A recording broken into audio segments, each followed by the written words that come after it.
السلام عليكم ورحمة الله وبركاته. أهلا بكم. النهاردة إن شاء الله هعمل عيش التورتيلا. عيش التورتيلا ده أنا بستعمله في إيه؟ بستعمله ككريب، علشان النهاردة إن شاء الله هعمل شاورمة الفراخ بالكريب. فأنا هعمل بدل الكريب هعمل عيش التورتيلا. مكونات عيش التورتيلا بيتعمل من إيه؟ عاملة 3 كوباية من الدقيق، عليهم ربع كوباية من الزيت، حطيت رشة ملح، وعليهم تقريبا كوباية ونص مية بيتعجن بيهم مية مغلية. فعيش التورتيلا ده يسمى عيش التورتيلا أو عيش الماء الساخن. فأنا حطيت الدقيق وعليهم ذرة الملح. هحط الربع كيلو ربع كوباية الزيت.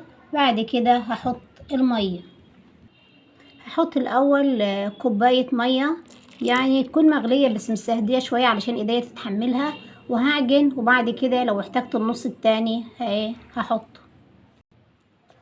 هعجن بالمعلقة الأول علشان ما اذيش ايديا، بس هي المية مش مغلية أوي، يعني أنا مخلياها متوسطة.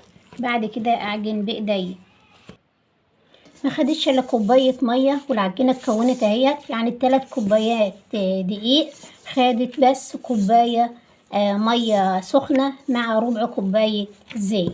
هكونها وبعد كده هشكلها. العجينة هي طرية وجميلة جدا واقتصادية، ولا بيض ولا لبن ولا بودر ولا خميرة ولا أي حاجة. هقطعها ونشوف هنشكلها عيش ازاي. قطعتها بالشكل ده علشان افردها واكونها رغيف عيش، ونشوف هنخبزه ازاي. وطبعا الكمية قدامي قليلة لان اخترت انا كوباية في المعيار اللي عاير بيها، كوباية صغيرة على قد الوجبة بتاعتي، على قد اللي انا عايزة كام رغيف، فبختار الكوباية المناسبة اذا كانت كبيرة او صغيرة.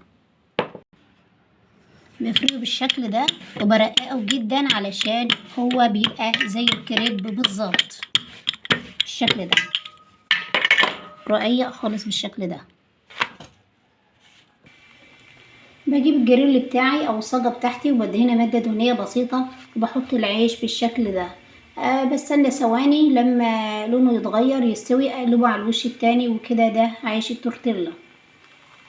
بيتقلب على الوش التاني بالشكل ده، بيبقى عيش طري وجميل جدا، وبيقب اهو من غير خميرة ومن غير اي حاجة.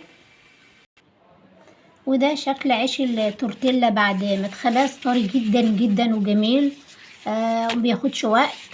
وان شاء الله هنعمل بيه كريب. وكده اكون انتهيت، والسلام عليكم ورحمة الله.